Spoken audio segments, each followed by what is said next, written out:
Drama serial एहसान फरामोश की आने वाली लास्ट एपिसोड्स में आप लोग देखेंगे हमज़ा अब नवाल को छोड़कर बहुत बड़ी गलती कर बैठा है। अब वो नहीं जानता है कि फलक उसके साथ क्या करने वाली है। अब इस तरह से वो नवाल को तो छोड़ देगा और वो तो कबीर के पास चली जाएगी।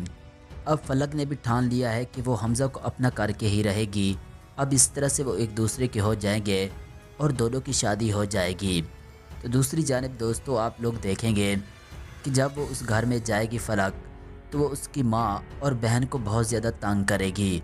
अब इस तरह से वो उसकी बहन और माँ को उस घर से निकालने की कोशिश करेगी। अब उसकी माँ और बहन बहुत ज़्यादा परेशान भी होते हैं कि अब किस तरह से हमज़ा से बात की जाए और उसको बताया जाए कि किस तरह फलक हमें हमारी ज़िंदगी अजीरन कर रखी है। अब इस तरह से वो उसको बताने की कोशिश तो करेगी, लेकिन हमज़ा उन लोगों की बातों पर यकीन नहीं करेगा।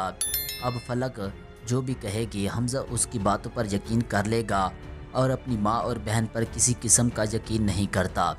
अब इस तरह से वो सब लोग बहुत ज़्यादा परेशान हो जाते हैं।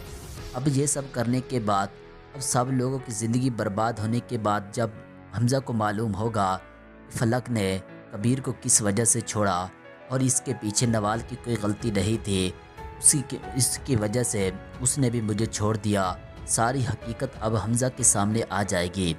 अब ये सब देखकर हमज़ा बहुत ज़्यादा परेशान हो जाता है और वो भी अब उसको छोड़ने की कोशिश करता है और ये सब ठान लेता है। फलक उससे कहती है कि तुम ये सब नहीं कर सकते अब मेरे साथ, क्योंकि अगर तुमने ये सब किया मैं कानूनी कार्रवाई करूँगी और तुम्हें जेल करवा दूँगी। इस पर हमज़ा बहुत ज़्यादा परेशान होता है और उसको समझाने की कोशिश करता है और फलक उससे कहती है कि कभी भी तुम मुझे अब नहीं छोड़ सकते। नाज़रीन, ड्रामा सीरियल एहसान फरामोश की आने वाली लास्ट एपिसोड बहुत ही ज़्यादा इंटरेस्टिंग होने वाली है।